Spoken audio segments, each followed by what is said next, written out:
Durante casi 50 años, la reina legítima de España estuvo confinada en un palacio de Tordesillas, según algunos, víctima de una conspiración de sus parientes, según otros, a causa de una innegable enfermedad mental. Con su rostro ovalado, su nariz fina y delicada, piel clara y el cabello rubio, Juana de Castilla fue atractiva desde su niñez. También era inteligente, ya que aprendió latín y poesía, notables aptitudes para la música, que sería uno de sus escasos consuelos a lo largo de una vida cada vez más trágica.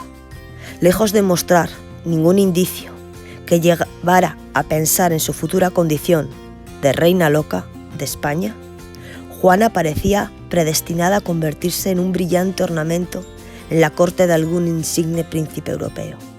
Y así ocurrió en 1497, cuando, a los 17 años, se trasladó a los Países Bajos para contraer matrimonio con el archiduque de Austria, Felipe el Hermoso, heredero de las casas de Borgoña y Habsburgo. Los reyes católicos habían ideado una estrategia de alianzas matrimoniales en Europa con el propósito de rodear a su gran enemigo, la monarquía francesa, estrategia en la que Juana no era más que un peón. Pese a ello, y también a pesar de diferencias de carácter que dieron lugar a numerosas riñas entre Juana y Felipe, surgió un afecto intenso que se tradujo en constantes embarazos para la infanta, que acabó dando a luz a 6 niños. El destino de Juana como archiduquesa y princesa de Flandes muy pronto se vio alterado por una serie de fallecimientos en el seno de su familia española. En octubre de 1497 murió su hermano Juan, a los 19 años, según se dijo por sus excesos con su también joven esposa, Margarita de Austria. Casi medio siglo después, el emperador Carlos V, hijo de Juana, advertiría a su vástago, el futuro Felipe II, que no debía cometer excesos en los primeros años de desposado, porque aquello había matado al infante don Juan. Un año después, falleció la otra hermana mayor de Juana, Isabel, casada con Manuel I de Portugal. Su hijo recién nacido, Miguel, quedaba como heredero de España y Portugal, pero murió antes de su segundo cumpleaños. De este modo, en 1500, Juana se convirtió en la única heredera de las coronas de Castilla y Aragón, por lo que su madre, Isabel, le imploró que regresara urgentemente de Flandes a España. Por entonces, nadie cuestionaba la capacidad de Juana para reinar. Sus arranques temperamentales eran de dominio público, pero se los consideraba un rasgo heredado de su imponente madre, también propensa a sufrir accesos de melancolía. Los dones de Juana solían recibir exaltados elogios. En 1501, el obispo de Córdoba, enviado por los reyes católicos como embajador a Flandes, informaba de que era habida por muy cuerda y por muy asentada. Ese mismo año, el embajador residente de España había llegado a decir que, en persona de tan poca edad, no creo que se haya visto tanta cordura. En cuanto a Juana y Felipe llegaron a España, la reina Isabel lo dispuso todo para que los Cortes de Castilla reconocieran a su hija como heredera legítima al trono. El archiduque Felipe, relegado ignominiosamente al rango de consorte, abandonó España 6 meses más tarde, dejando a su mujer embarazada de su cuarto hijo, a quien se impuso el nombre de Fernando en honor a su abuelo materno. La intención de Isabel era que Juana la sucediese en Castilla como reina propietaria, con o sin el apoyo del archiduque, lo que no podía dilucidar de antemano era si tanto Felipe como Fernando el Católico, que legalmente era solo rey de Aragón, aceptarían tal resolución. Las Cortes de Toledo, reunidas en mayo de 1502, marcaron un punto de inflexión en la vida pública de Juana, pues fue entonces cuando empezó a ponerse en cuestión su idoneidad para gobernar, cuando la reina Isabel redactó un último testamento. Poco antes de su muerte, el 26 de noviembre de 1504, existían serias dudas en torno a la salud mental de Juana. Aunque Isabel la confirmó como heredera de sus reinos, en el documento añadía que si la reina Juana, estando en ellos, no quiera o no pueda entender en la gobernación de ellos, sería Fernando quien ejercería la regencia en su nombre.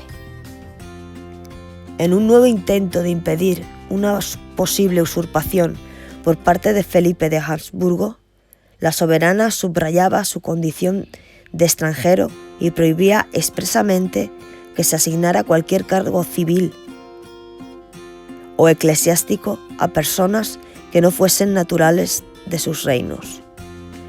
Poco importa que, sobre el papel, la expresión "o no pueda" sea solo una apostilla de Isabel la Católica.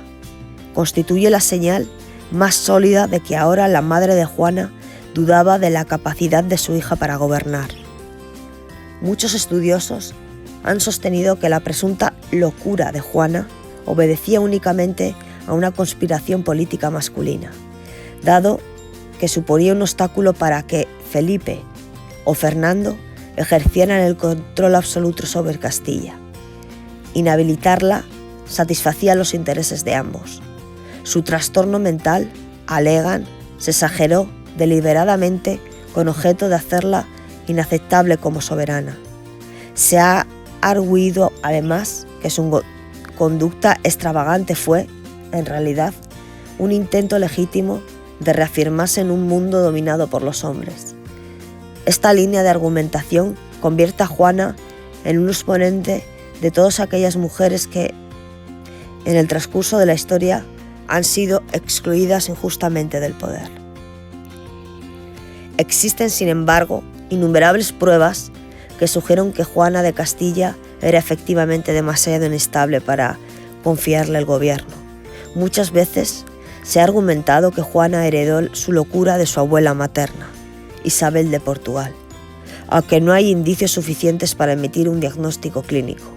Si nos limitamos a decir que Juana era excesivamente imprevisible para gobernar, entonces las evidencias de un comportamiento fuera de lo normal resultan abrumadoras. Lo cierto es que su actitud fue tan anómala que hasta sus últimos días su familia temió sinceramente que estuviera poseída por el diablo. Fue en los meses inmediatamente posteriores al abrupto regreso de Felipe a los Países Bajos cuando por primera vez Isabel dudó seriamente de las aptitudes de su hija para gobernar. El ferviente deseo de Juana por reunirse con su esposo chocaba con las intenciones de su madre de que aprendiera a gobernar. Las discusiones entre ambas mujeres tuvieron un grave efecto en la salud de ambas, hasta el punto de que la reina sufrió serios dolores en el pecho. Juana fue confinada en el Castillo de la Mota, una espléndida construcción de ladrillo ubicada en Medina del Campo, donde se produjo un incidente singular y desconcertante.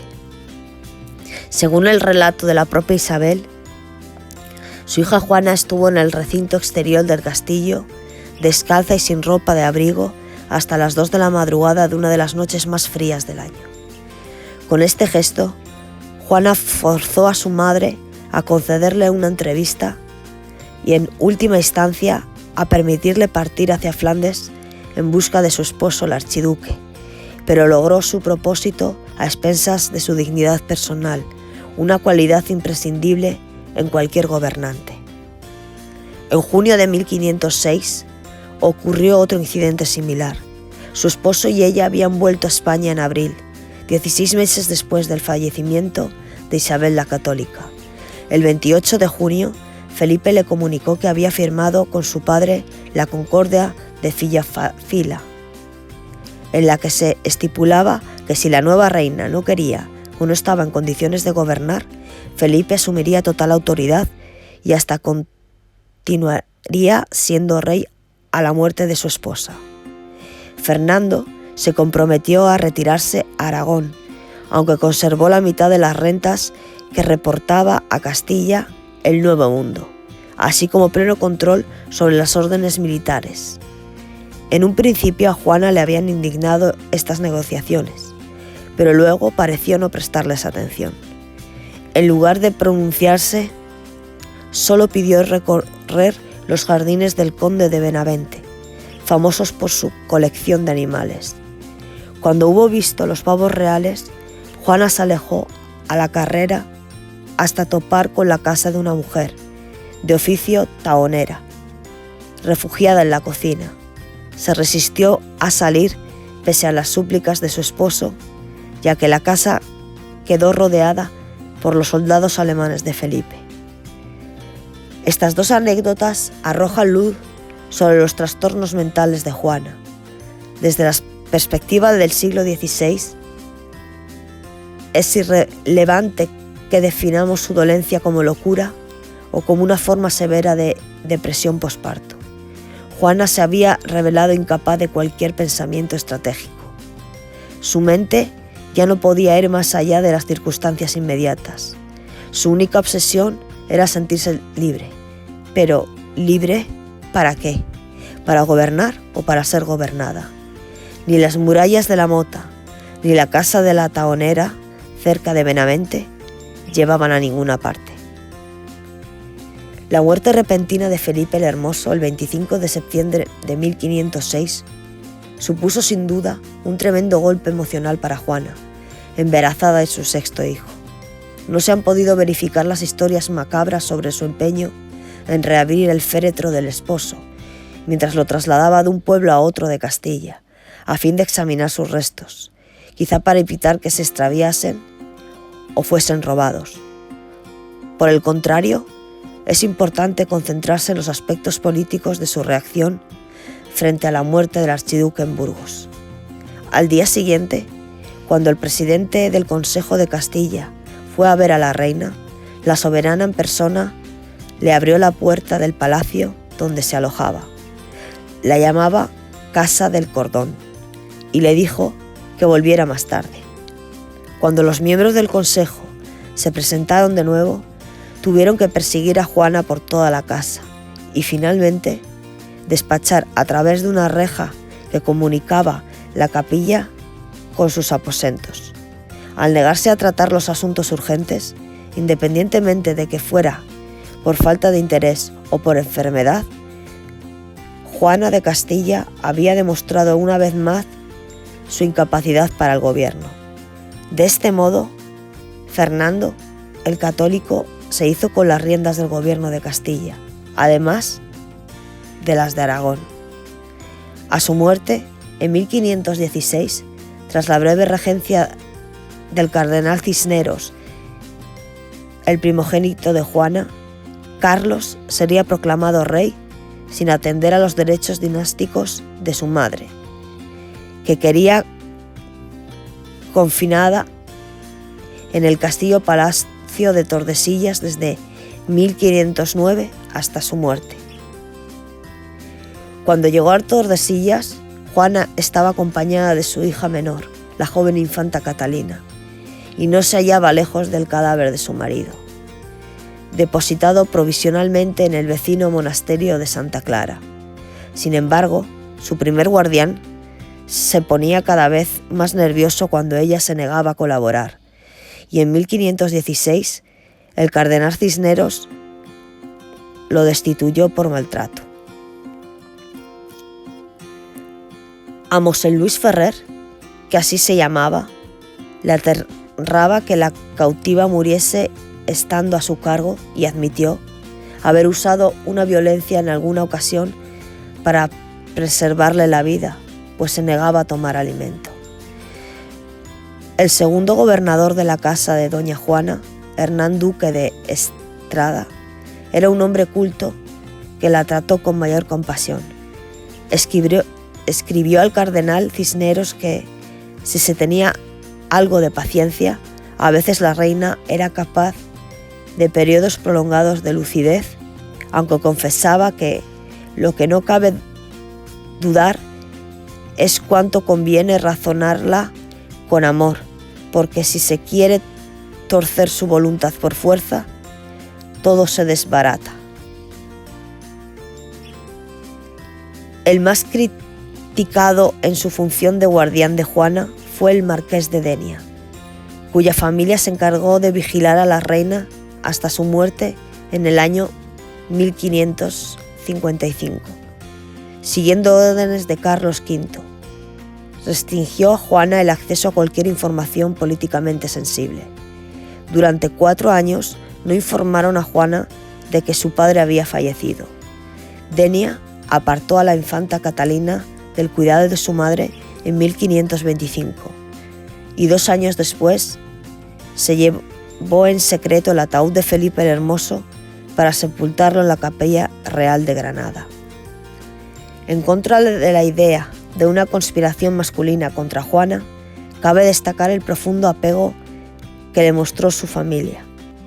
Entre 1535 y su muerte, la historiadora Bethany Aram ha calculado que recibió al menos 16 visitas de sus hijos y sus nietos, algunos de los cuales duraron varios días. Todos creían sinceramente que Juana sufría una enajenación e incluso se sospechó que estuviese endemoniada.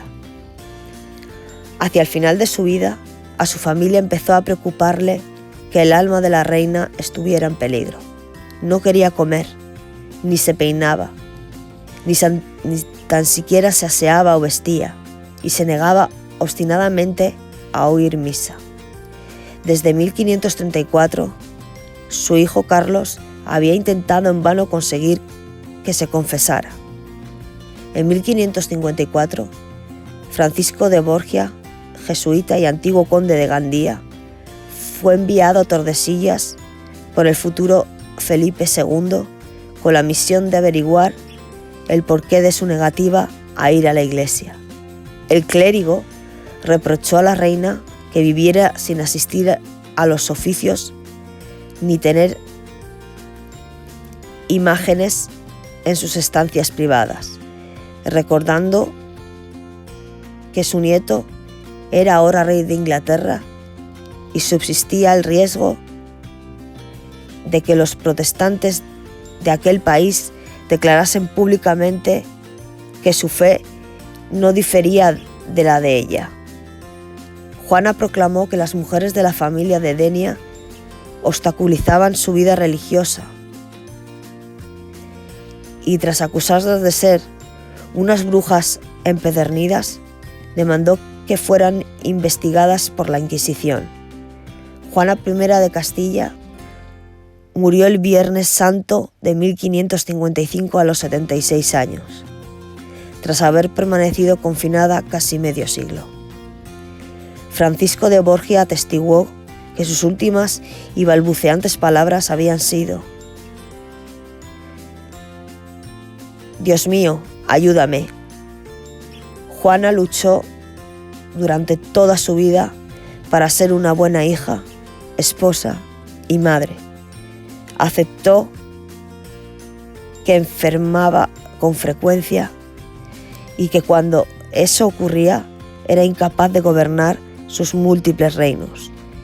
El mayor tributo que puede rendirle la historia es reconocer sus debilidades.